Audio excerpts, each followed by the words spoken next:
Friends, आज के इस वीडियो में मैं आपके लिए लाई हूँ present continuous sentence. Friends, last video में मैंने आपको प्रेजेंट इंडेफिनिट टेंस पढ़ाया था, जो हमारा सबसे पहला टेंस होता है।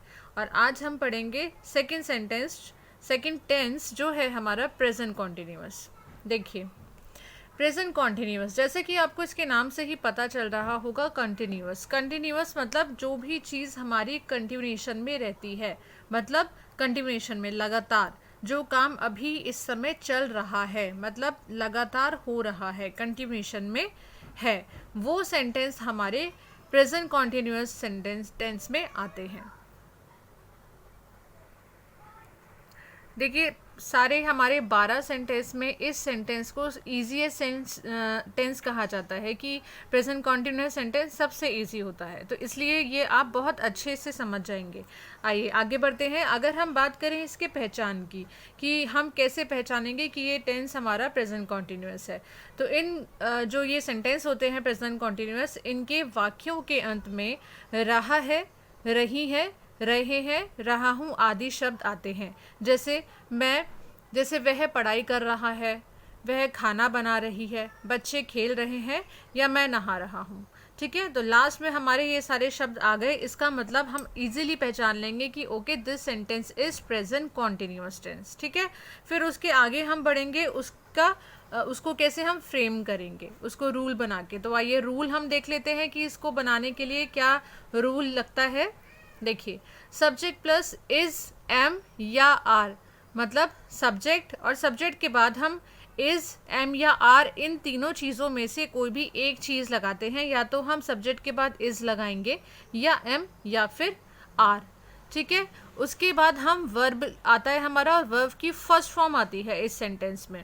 सारे में चाहे वो नेगेटिव हो या इंटरोगेटिव हो, यहाँ वर्ब की फर्स्ट फॉर्म ही रहेगी। और वर्ब की फर्स्ट फॉर्म के साथ हम क्या लगाएंगे, ING। ठीक है, लाइक अगर प्ले है, प्ले हमारा फर्स्ट फॉर्म है, तो प्ले में ING लग के प्लेइंग हो जाएगा। ओके, प्लस ऑब्जेक्ट, आगे जो भी ऑब्जेक्ट है आप वो लगा दीजिए। चलिए, यहाँ पे कुछ ध्यान रखने वाली बात है कि इफ सब्जेक्ट इज सिंगुलर, अगर हमारा सब्जेक्ट सिंगुलर है तब हम इज लगाएंगे। ठीक है, जैसे ही, शी या किसी का नेम, तो हम यहाँ पे इज लगाएंगे। But if subject is plural, अगर हमारा सब्जेक्ट प्लूरल है, लाइक दे, या फिर ज़्यादा हो गया, कोई भी बॉय हो गए, प्लूरल में कुछ भी है, तो वहाँ हम आर लगाएंगे। अब बचा हमारा एम, तो एम हमारा केवल आई के साथ ही लगता है और कहीं नहीं लगता, और आई के साथ हम केवल एम ही लगाते हैं और कुछ नहीं लगाते। तो चलिए आइए एग्जाम्पल्स देख लेते हैं। तो एग्जाम्पल्स देख के आपको बहुत अच्छे से समझ में आ जाएगा। राम खाना खा रहा है, ये मैंने एक अफर्मेटिव सेंटेंस लिया है। राम खाना खा रहा है।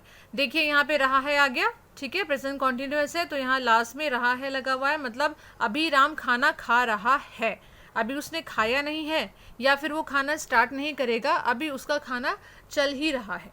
ठीक है, तो इसको हम कैसे फ्रेम करेंगे, यहाँ पे पहले हम सब्जेक्ट ले लेंगे। सब्जेक्ट है हमारा राम। राम के साथ, जैसे कि हमने ऊपर रूल में बताया कि सब्जेक्ट आएगा, सब्जेक्ट के साथ हम इज, एम या आर लगाएंगे। तो यहाँ राम है, तो राम हमारा सिंगुलर है, और सिंगुलर के साथ हमें इज लगाना है। ठीक है, फिर उसके बाद वर्ब हम ले लेंगे, और वर्ब में ING फॉर्म लगा देंगे फर्स्ट फॉर्म में। अब हम यहाँ देख लेते हैं वर्ब क्या है हमारे सेंटेंस में। क्रिया क्या है, खा, राम खाना खाना, ये जो खा है हमारा, ये है हमारा वर्ब, जिसको हम ईट बोलते हैं। तो वर्ब में ईट आ गया, ईट में हमने ING लगा दिया। राम इज ईटिंग, और खाना food, Ram is eating food. ठीक है, बन गया। नेक्स्ट एग्जाम्पल हम यहाँ प्लूरल सब्जेक्ट का देख लेते हैं। यहाँ पे सब्जेक्ट प्लूरल है हमारा, बच्चे खेल रहे हैं। बच्चे की इंग्लिश चिल्ड्रन आ गई, और चिल्ड्रन प्लूरल है, प्लूरल के साथ हमने आपको बताया था आर लगेगा, तो चिल्ड्रन आर, और खेलने की इंग्लिश प्ले होती है, और प्ले में हमने ING लगा दिया, तो क्या हो गया, चिल्ड्रन आर प्लेइंग। ठीक है, अब हम एक एग्जाम्पल आई का देख लेते हैं। मैं चाय पी रहा हूँ, मैं की इंग्लिश आई हो गई, और आपको हमने बताया था कि आई के साथ हम एम लगाएंगे, तो I am drinking tea. Drink हमारा सब्जेक्ट है, ड्रिंक में ING हमने लगा दिया, तो ड्रिंकिंग हो गया, आई एम ड्रिंकिंग टी। चलिए आगे बढ़ते हैं। यहाँ हम देखते हैं एक एग्जाम्पल नेगेटिव का। इसका नेगेटिव भी बहुत सिंपल है, केवल हमें नॉट लगाना होता है, बाकी सेंटेंस हमारा एज इट इज़ होता है। देखिए, हाथी गन्ना नहीं खा रहा है। हाथी की इंग्लिश एलिफेंट, इज लगेगा एलिफेंट के साथ क्योंकि यहाँ एक हाथी की बात हो रही है। फिर हमने यहाँ पे नॉट लगा दिया, elephant is not eating. Eat हमारा वर्ब है, वर्ब में आईएनजी आ गया। Elephant is not eating sugar cane. ठीक है, गन्ने की इंग्लिश होती है शुगर केन। अब आगे बढ़ के हम इंटरोगेटिव सेंटेंस देख लेते हैं एक एग्जाम्पल। क्या आप अखबार पढ़ रहे हैं? क्या, यहाँ पे इंटरोगेटिव में फ्रेंड्स आपको पता है ना कि हम जो हेल्पिंग वर्ब हमारा होता है वो हम सब्जेक्ट से पहले ले आते हैं। ठीक है, तो यहाँ हमारा हेल्पिंग वर्ब आर लगेगा क्योंकि यहाँ पे आपकी इंग्लिश यू होती है और यू के साथ हम आर लगाएंगे। Are you reading newspaper? ठीक है, ये हमारा इंटरोगेटिव का एग्जाम्पल हो गया। आई होप कि आपको ये सेंटेंस अच्छे से समझ आ रहा होगा। अब आइए कुछ एक्सरसाइजेस कर लेते हैं, थोड़ी सी प्रैक्टिस प्रेजेंट कॉन्टिन्यूअस टेंस की। हम बाजार जा रहे हैं। हम, यहाँ हमारा सब्जेक्ट है हम की इंग्लिश होती है वी और वी हमारा है प्लूरल, तो प्लूरल के साथ हम लगाएंगे आर। हम बाजार जा रहे हैं, वी आर, और जाने की इंग्लिश गो होती है तो गो के साथ हमें आईएनजी लगाना है। We are going to market. ठीक है, नेक्स्ट है मेरा दोस्त इस समय अपना काम कर रहा है। मेरा दोस्त, my friend, is doing his work at this time. Okay, ये लड़के मैदान में खेल रहे हैं। ये लड़के, ये ज़्यादा की बात हो रही है, यहाँ पे प्लूरल आ गया, ये मतलब दीज बॉयज़ के साथ हम आर लगाएंगे। These boys are playing, play में आईएनजी हमने लगा दिया, are playing in the ground. Next, क्या आप खाना बना रहे हैं? Are you cooking food? आप उसे क्यों पीट रहे हो? Why are you beating him? ये इंटरोगेटिव का एग्जाम्पल हो गया। मैं शतरंज खेल रहा हूँ। I am playing chess. ठीक है, नेक्स्ट आ गया हमारा, यह बच्चा कमरे में क्या कर रहा है?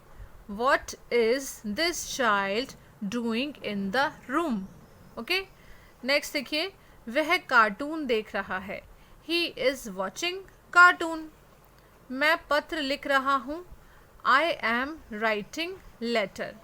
लास्ट सेंटेंस है हमारा, वह गाना नहीं गा रही है। She is not singing a song.